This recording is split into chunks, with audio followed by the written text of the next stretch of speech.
computadora. Después la tengo que subir a YouTube. Suscríbanse a mi canal si quieren. Fíjense que aparte tengo otras cosas mías, videos de música que estoy grabando.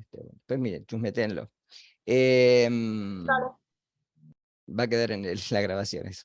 Bueno, entonces decía, para entender este tema tenemos que unir ambas leyes, ¿sí? La ley de Dalton, recuerden que la ley de las presiones parciales, ¿sí? Si yo tengo, por ejemplo, en una mezcla de gases, el aire, ¿sí? Cada uno se va a comportar como si estuviera solo. Y la suma de las presiones parciales es igual a la presión total. Por ejemplo, en el aire tenemos prácticamente el 21% de oxígeno a nivel del mar, ¿sí?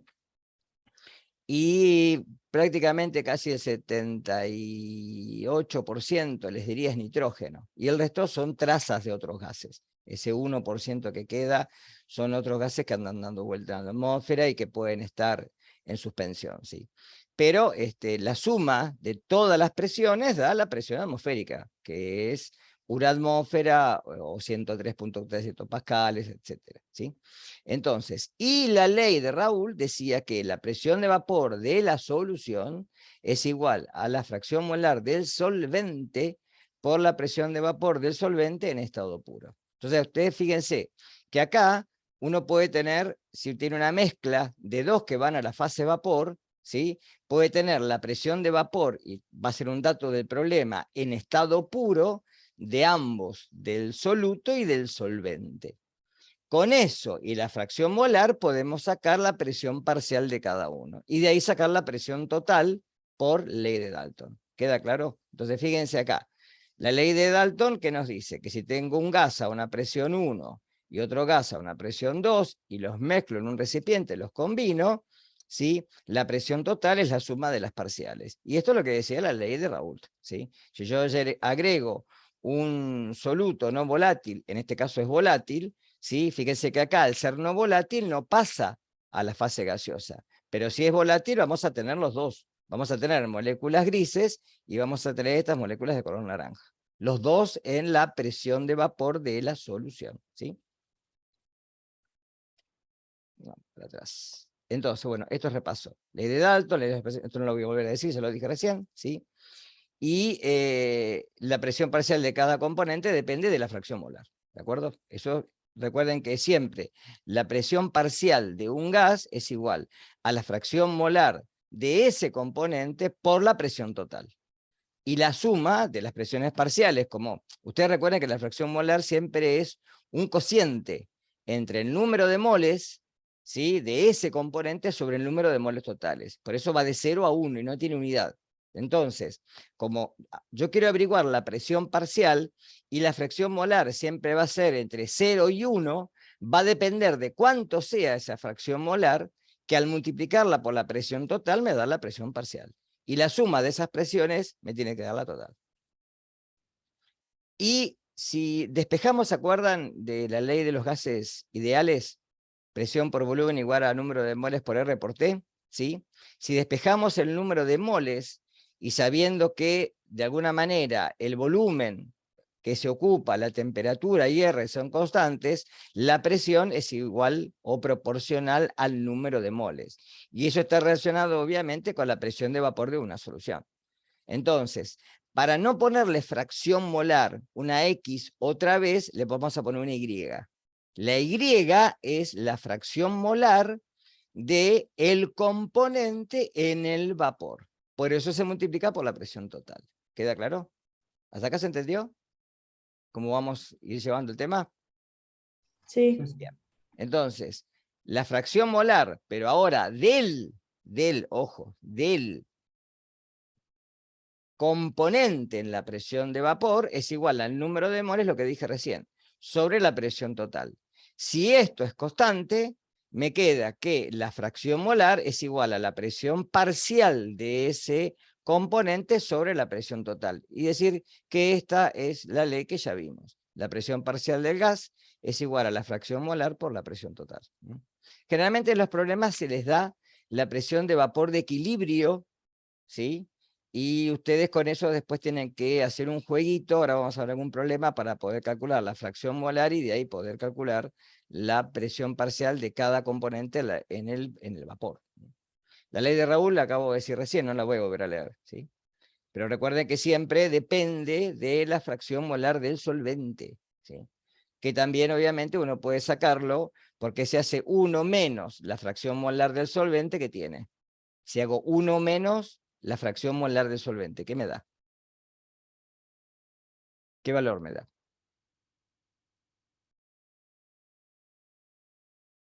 Vamos. El soluto. ¿Pero qué del soluto? Si yo digo, supongamos que tengo 0,96 es la fracción molar del solvente. Si Toda la hago, fracción molar del soluto. claro, la fracción molar del soluto. O sea, en ese caso, 0,04 sería la fracción molar del soluto. ¿Está? Que es lo que expresa acá, ¿sí? Para un solo componente, la presión de vapor es igual a la fracción molar por la presión de vapor del componente en estado puro. Si yo no tengo nada, esta presión tiene que ser igual a esta, obviamente, ¿sí? ¿Está claro? En cambio, a medida que le voy agregando, esta presión comienza a disminuir, porque esto comienza a ser menor a 1. ¿Está?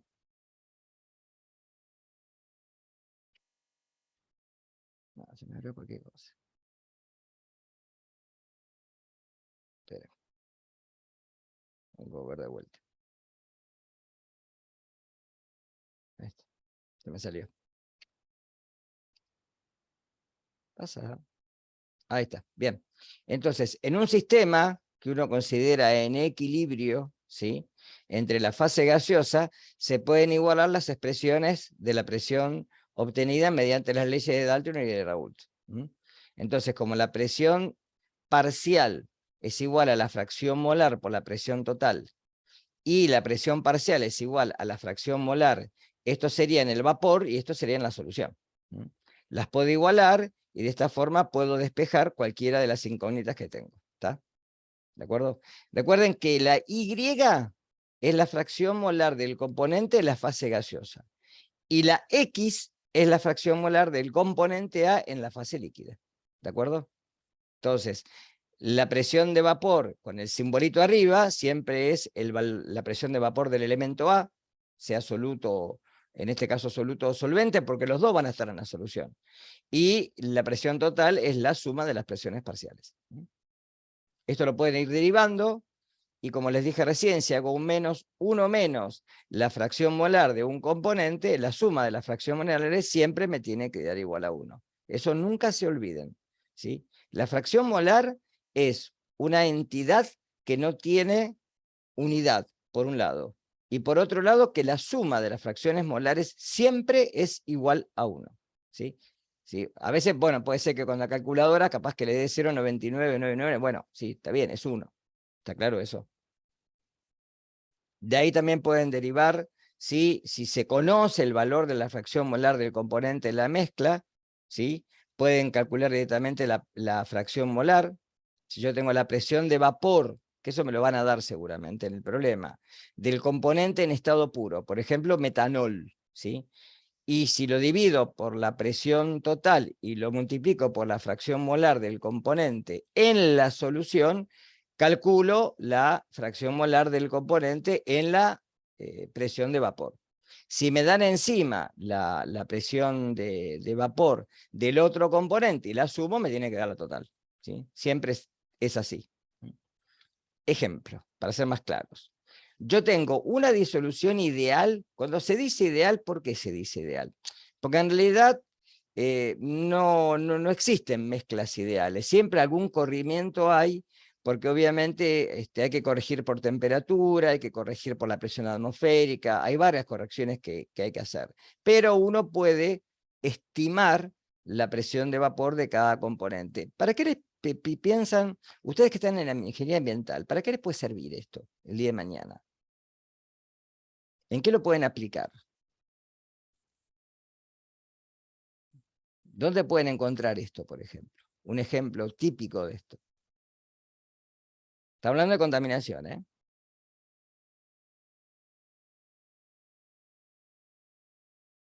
¿En dónde lo podría encontrar a esto? ¿En qué caso?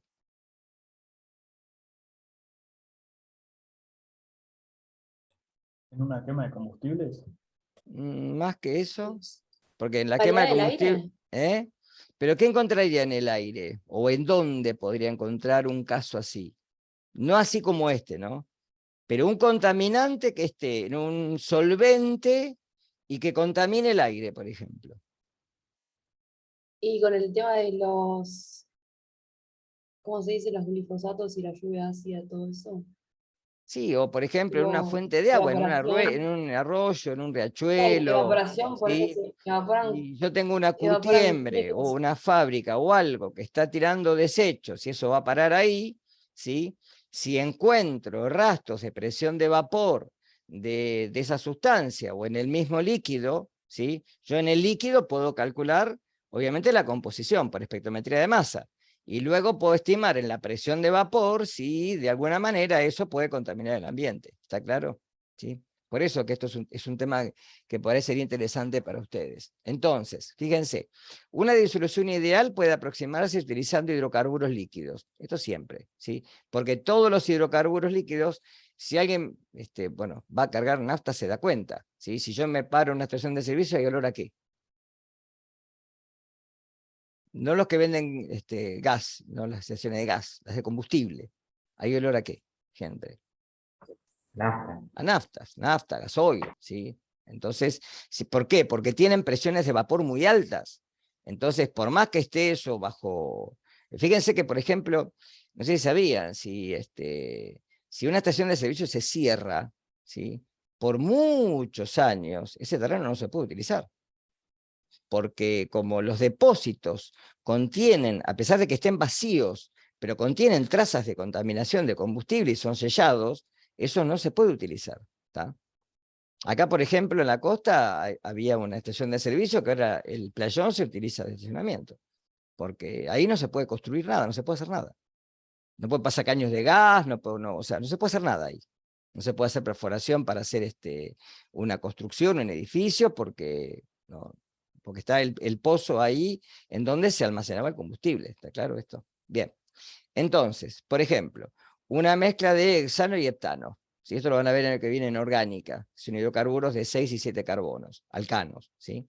Dice, a 25 grados centígrados, el hexano tiene una presión de vapor en el equilibrio de, no alcanzo a leer porque me tapa, 151.4 milímetros de mercurio. Y el heptano de 45,70. Me pregunta, ¿cuál es la presión de vapor en el equilibrio de una solución molar de heptano con igual cantidad de moles? Si es igual cantidad de moles, ¿cuánto tengo? 0,5 y 0. O sea, puedo tener 2 moles y 2 moles, 3 y 3, 4 y 4, 5 y 5, 1 y 1, lo que sea. Pero ¿cuál es la fracción molar? Si es igual la cantidad de moles. Supongamos que tengo... ¿Cuánto? ¿No es uno? No, la fracción molar de cada uno, me refiero. Y te Supongamos tiene que que dar la suma, 0,5. pero de cada uno Claro. 0,5, siempre. ¿Sí? Si tengo 2 y 2, 3 y 3, 4 y 4, 5 y 5, 1 y 1, ¿sí? Si yo tengo 2 y 2, 2 de heptano y 2 de hexano, ¿sí? Tengo 2 dividido 4, 0,5. Si tengo 1 y 1, 1 dividido 2, 0,5. Siempre me va a dar lo mismo. Entonces, la presión de vapor de 1, ¿sí? En este caso dice del hexano, que es más alta, ¿sí? Porque es un hidrocarburo de menos carbonos, ¿sí? 151.4, multiplicada por 0,5 me da 75.7, ¿sí? Después corrobórenlo a esto. Y la de 45.70 por 0,5 me da 25,85. Si la sumo, me da una presión de vapor de 98.55 milímetros de mercurio.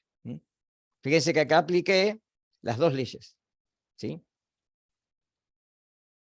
Otro problema. A 100 grados centígrados, las presiones de vapor de hexano y de octano son de 1836 y 354 milímetros de mercurio respectivamente.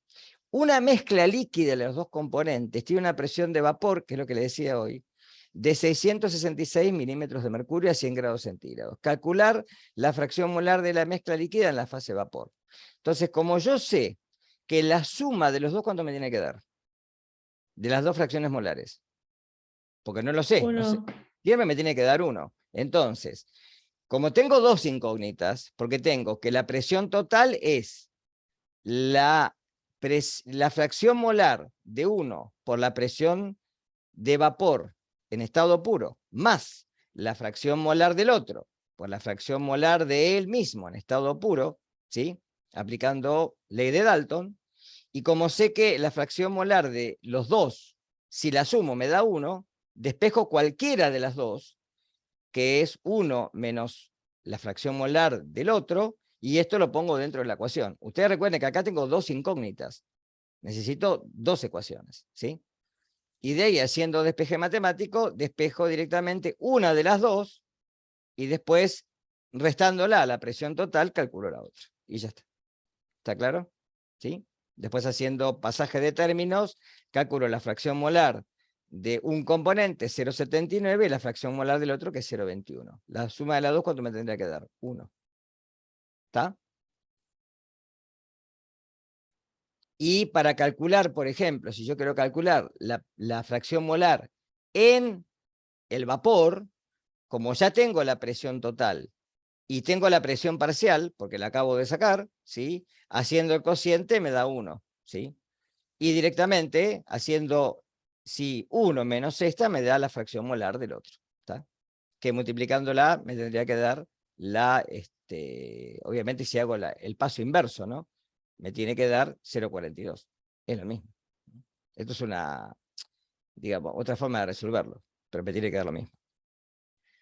Bien. ¿Y qué son mezclas azeotrópicas? Esto el año que viene lo van a ver,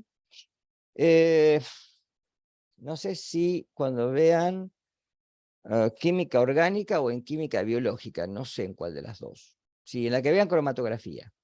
Porque cuando vean cromatografía van a ver que es la separación de dos componentes en una mezcla, ¿sí?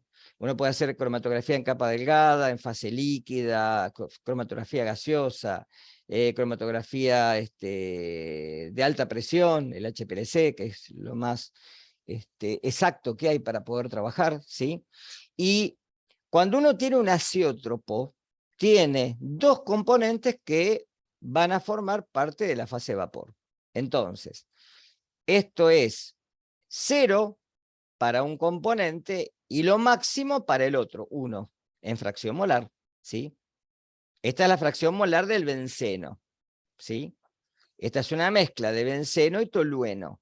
Entonces, cuando uno quiere calcular un azeótropo, lo que hace es hacer estos gráficos en donde tengo la presión de vapor en estado puro acá arriba, de 1, y la presión en estado puro del otro en este punto, ¿sí? La línea que une ambos puntos es la mezcla azeotrópica. Ojo, esto es ideal. ¿Qué quiere decir ideal? Que en realidad lo que se forma es esto. Son desviaciones de la ley de Raoult, porque va a depender, por ejemplo, si tengo sulfuro de carbono y acetona, dependiendo de, ¿se acuerdan cuando vimos al principio uniones químicas? Que yo les di fuerzas de London, enlaces puente de hidrógeno, fuerzas de Van der Waals, etc. Bueno, dependiendo de la interacción entre los componentes, si interactúan muy poco, ¿qué va a pasar? O sea, si se repelen entre sí, ¿qué va a pasar? Genera un mayor volumen. Yo digo en la solución. Supongamos que tengo dos, soluto y solvente, ¿sí? Los dos van a pasar a la fase gaseosa. Pero ¿qué pasaría con esa presión de vapor si los Aumenta. dos se repelen? Tiene que comentar. En cambio, si es lo que dice acá, fíjense, cuando las fuerzas intermoleculares entre los componentes son más débiles, es decir, que entre los dos se rechazan, ¿sí? Que las presentes en los componentes puros por separado, cada componente está menos retenido en la mezcla, porque la presión de vapor es mayor, lo que acabas de decir vos. ¿Está claro? Que es lo que se ve acá. En cambio, cuando interactúan mejor entre sí, por ejemplo, agua y etanol, ¿sí? Que interactúan muy bien entre sí, o cloroformo acetona, ¿sí? Al contrario, la presión de vapor tiene que disminuir. Entonces, esta línea que está acá es la que vimos hoy, la ideal.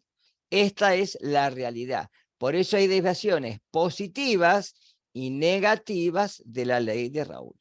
Y esto lo tengo que tener en cuenta, obviamente, cuando hago una cromatografía, siempre. ¿Mm?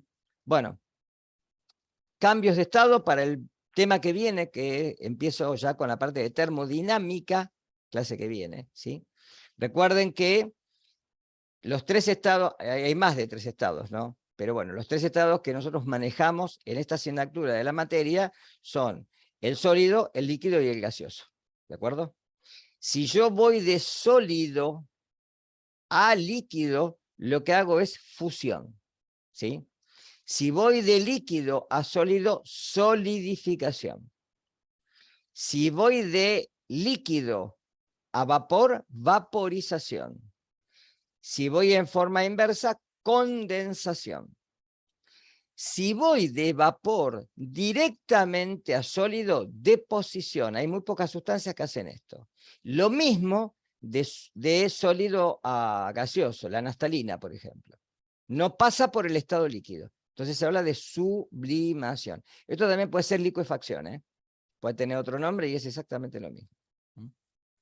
Bien, y lo último, que son el diagrama que tienen ustedes en la guía de los estados que vimos, pero en un diagrama de temperatura en función de la presión, ¿sí?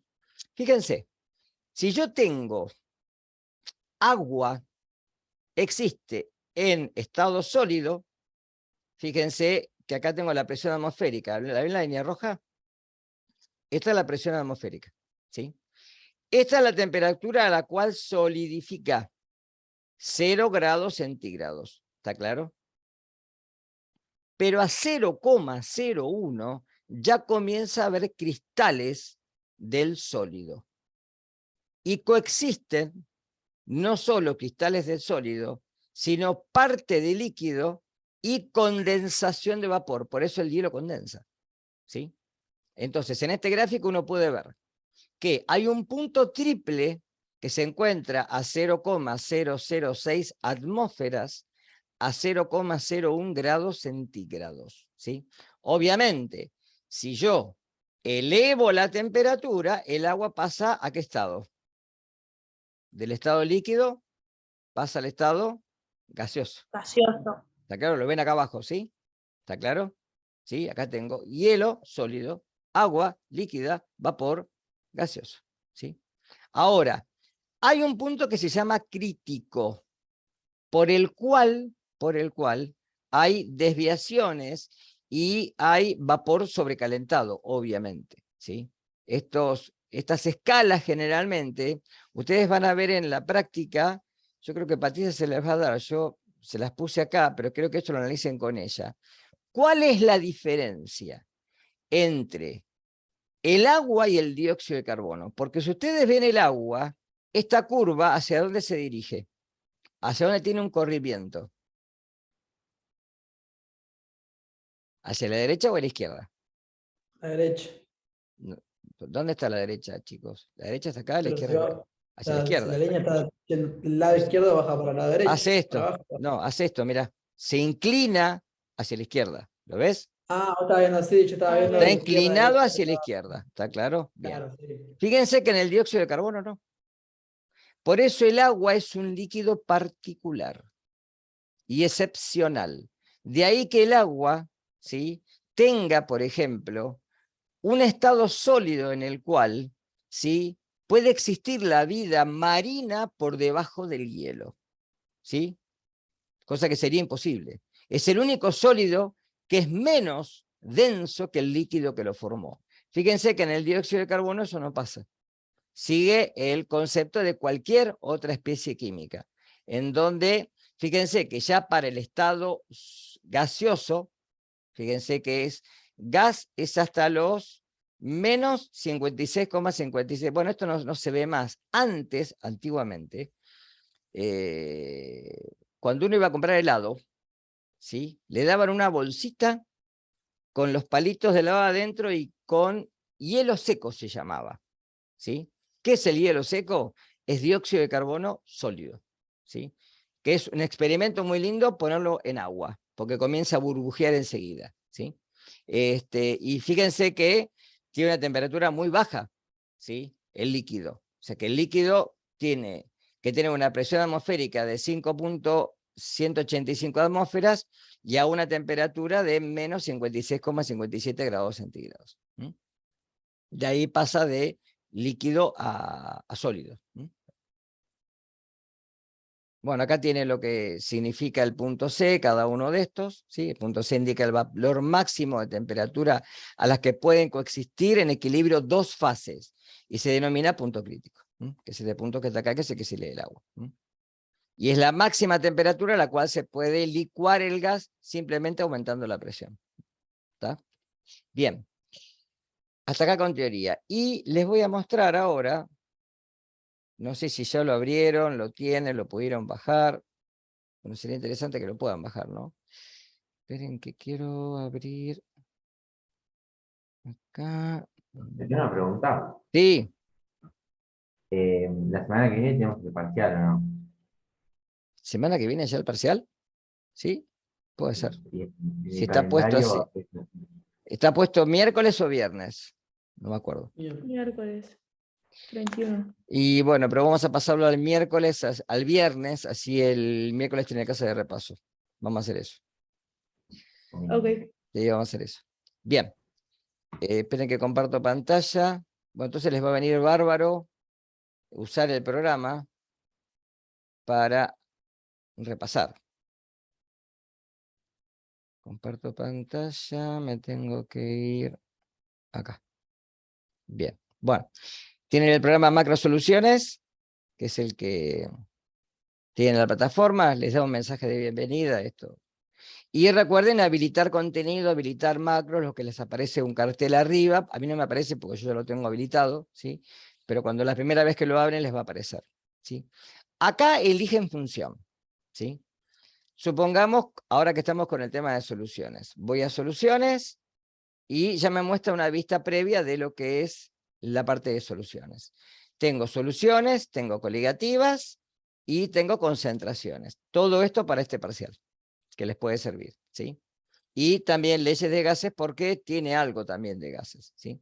Entonces, si voy a soluciones, por ejemplo, le doy a aceptar, voy a molaridad, por ejemplo. Entonces, Profe, sí, No se te no está se ve, compartiendo. tipo, estamos viendo las descargas.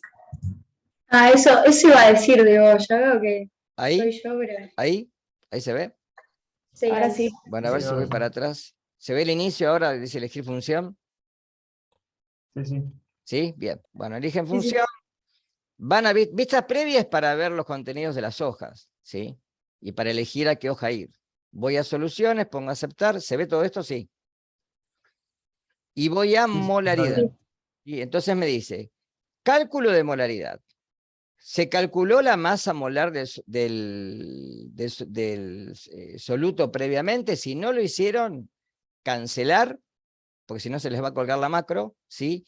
Van a tabla periódica y con esto tienen las masas molares para calcular. Vamos a suponer, qué sé yo, no sé, que quiero calcular el dióxido de carbono. Entonces acá tengo 12 más 32, son 44, ¿está? Voy a soluciones otra vez. Ahora que la calculé, voy a molaridad. Entonces, aceptar. Ingrese los gramos de soluto. Vamos a calcular una solución 1 molar para que se den cuenta. 44 gramos. ¿Sí? Aceptar. Ingrese la masa molar. 44. Ingrese el volumen final en litros de solución. 1. 1 molar. ¿Está claro? ¿Sí? Con borrar, arranco de vuelta. Molaridad. Vamos a calcular ahora la solución ahora. 4 molar. Entonces, voy a aceptar, ¿sí? Gramos de soluto. Vamos a poner 22, la mitad, ¿sí? Masa molar 44. Volumen de solución en litros 0.5. ¿Y por qué me dio 1? Porque se mal el cálculo. Está bien, claro. Hagan 1 dividido 22 dividido 44 dividido 0.5. ¿Cuánto da?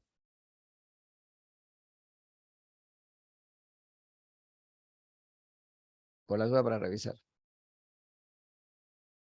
22 profe, 1. queda 1. Para que me dé 4, tengo que poner 88 dividido 44, y eso dividido 0,5. A ver. Ahí está 4. ¿Está? Anda bien, la macro está perfecta.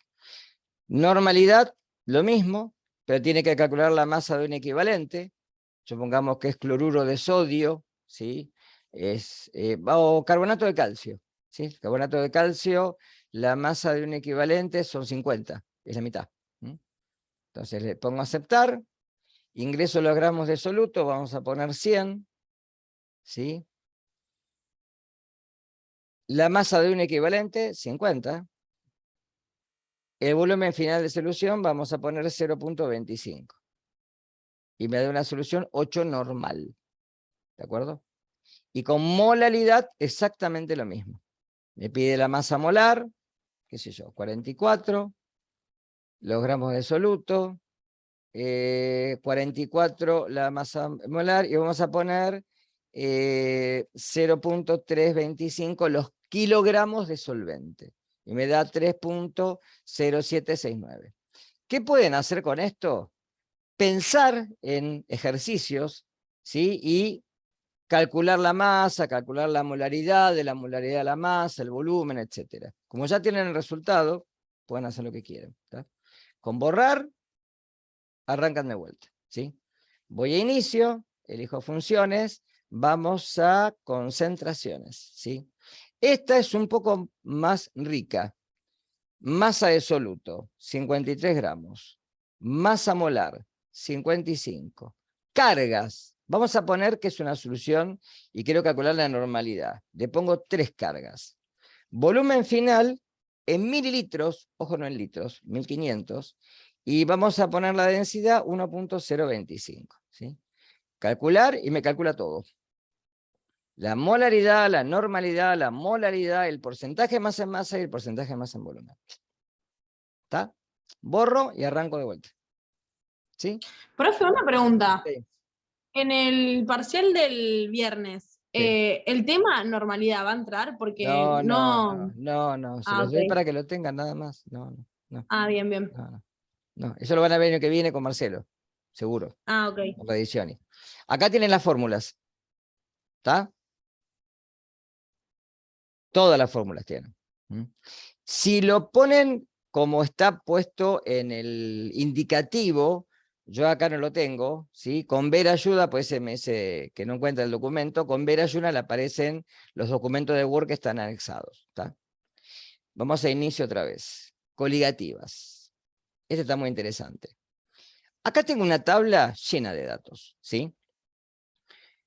La única contravención que tiene, ¿sí? Si yo voy a calcular, voy al solvente, acá me aparecen los nombres, ¿sí? Vamos a poner que elijo el etanol. Me tengo que fijar en qué lugar está.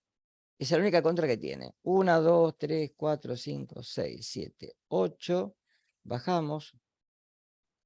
9. No, arranca de vuelta. 1, 2, 3, 4, 5, 6, 7, 8, 9, 10, 11. 11. Está en posición 11. Elijo el etanol. Voy acá, tengo que hacer lo mismo. 1, 2, 3, 4, 5, 6, 7, 8, 9, 10, 11. Y aceptar. ¿Sí? Lo mismo.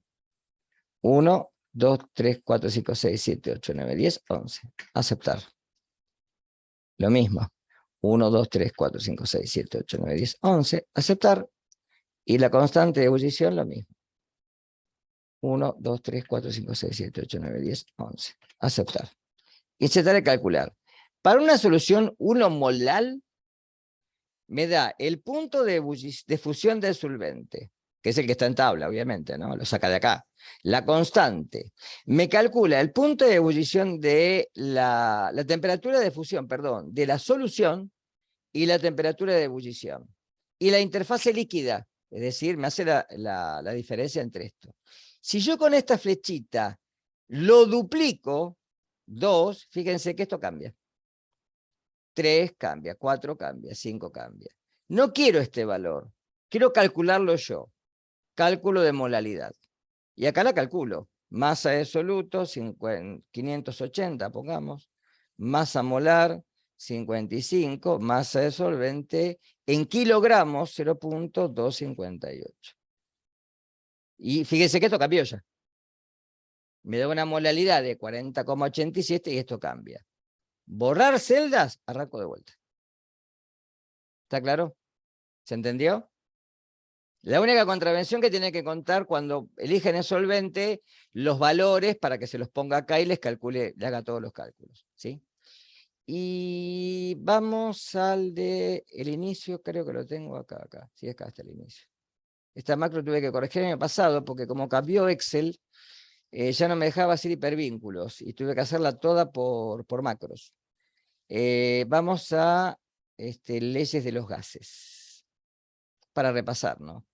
Bueno, esta está linda porque esta, por ejemplo, me da cada ley por separado, ¿sí? Acá tendría que decir no. No, o no, no, N. Pero, sí, ya sé que no tengo que poner eso. Ahí está, bien. Supongamos, temperatura inicial, 238 grados, ojo, Kelvin, porque si llegan a poner centígrados, les va a decir que no, que tienen que ponerlo en Kelvin, ¿está? Está seteado para eso. Sí, volumen, 2 litros. Pongo la unidad. Temperatura final, por ejemplo, vamos a aumentarla, 358. Kelvin. Y si acá le pongo que sí, me calcula cuál es el volumen final en litros cuando cambié la temperatura. Si aumenté la temperatura, tiene que cambiar el volumen. ¿Está claro? Eso para cada una de las leyes por separado. Después me da la ecuación general de estado, con R, ¿sí? De la misma manera, pongo lo que tengo y acá me va a decir lo que falta. Siempre pongan sí acá para que se los calcule, ¿sí? Y esto para calcular la densidad de un gas. Por ejemplo, fórmula molecular, dióxido de carbono, vamos a poner, ¿sí? Masa molar, 44. Calcular y me calcula la densidad. Obviamente en condiciones normales, ¿no? Siempre. Borrar datos y arranco de vuelta. ¿Quedó? ¿Sí? Después Sí. tienen, bueno, en el inicio, acá, pero anda para arriba. En el inicio tienen, van a tener la de pH, después se las explico, y la primera que todo que tienen es la estequiometría, que esta está muy linda también, porque esta yo le pongo, por ejemplo, esta la de arriba está balanceada ya, que es la descomposición del clorato de potasio. Le pongo, qué sé yo, 100 gramos, y me calcula los gramos de cloruro de potasio, los moles, los gramos, los moles y los litros en condiciones normales de presión y temperatura. La de abajo la tengo que balancear. Entonces pongo un 2 en el amoníaco. Vamos a poner que pongo, qué sé yo, me equivoco y acá pongo un 5. Me dice que está mal. Que reintente. Bueno, un 1. A ver si con un 1 va. Sí, va. Después tengo que balancear la urea, 1, y el agua, 1. Si acá en el agua hubiera puesto, qué sé yo, 2, me dice que reintente. Una vez que está balanceada correctamente, una vez que la balanceé, acá pongo los gramos de el amoníaco. Vamos a poner, son 2 moles, son 34. ¿Sí? Y vamos a poner un exceso de dióxido de carbono. Vamos a poner 88. ¿Sí? Le pongo reactivo limitante y me dice que el reactivo en exceso es el dióxido. Ya me lo calcula. Me da los moles de urea, un mol porque tengo un mol de 2 moles de amoníaco, o sea, este es el limitante, obviamente, ¿sí? Y me dice cuál es el que está en excedente. Vamos a hacer al revés ahora. Voy a poner ¿sí? Pongo recalcular, borro todo. Acá le voy a poner, qué sé yo, 158 y acá 32. ¿Sí? Reactivo limitante me dice que el que está en exceso es el amoníaco. Y si fuera una reacción estequiométrica, pongo 34, acá pongo 44 y me dice que no hay reactivo en exceso. ¿Está? Con esto pueden jugar lo que se les ocurra y plantearlo fundamentalmente para para poder hacer los problemas y después no equivocarse. ¿Tá? La idea es una planilla que sirve para práctica. ¿Tá? Después van a ver la de pH, que es esta, que también está muy linda. No ven nada y después les completa todo. Están las tablas de contantes. Y después hay una de gases, que antes hacíamos la práctica, no sé, capaz que se puede volver a hacer, donde uno ponía los datos y me daba el volumen molar. Lo pusieron ustedes en el laboratorio con el dióxido de carbono. Poniendo los datos me da eso. Así que bueno, eso es todo por hoy, amigos, como diría Max Money. Semana que viene entonces, el viernes parcial, ¿sí? Miércoles, que van a tener presencial conmigo, un repaso. Aprovechen para terminar la guía el viernes, hacer consultas, y así el viernes empezamos con el parcial. De última, la otra semana les dejo una clase grabada para que puedan empezar a ver el material que viene, ¿sí? Ahora después cuando cuando lo puedo subir a YouTube, les paso el link, ¿sí? Se los dejo ahí en la pestaña de soluciones. Así se lo tienen. ¿Está? Genial. Profe, ¿Hicieron todos el presente? Sí. sí, profe, Sí. una pregunta. Sí. ¿Los recuperatorios, alguna noticia? Están ahí. No, todavía no, perdón. Ok, No, hoy me voy a poner a corregirlos a la noche y para el viernes, aunque sea, les paso las notas a Patricia. Sí, pasa que yo dale. estuve muy complicado el fin de semana con cuestiones mías y no tuve tiempo. No te voy a mentir. ¿Para qué te voy a mentir? Los tengo ahí para Está bien, corregir. está bien. Entonces, el viernes, recuerden sacarse las dudas. Recuerden que Ujú. involucra todas soluciones. Porque es soluciones coligativas y esto que es la última parte que había quedado, que es la presión de vapor de el solvente que ahora, el soluto, perdón, que ahora es miscible en el solvente. ¿Sí? Bueno, hasta aquí, niños. ¿Pusieron todos presentes en profe. el chat? Sí. No se Sí. Sí. olvidaron. Sí, Bien. sí, sí. Así ya después lo paso a secretaría, porque ya me lo pidieron. Bueno, Sobrado. nos vemos. Chao, Hasta luego. profe. Gracias. Chau, chau. Chau, chau.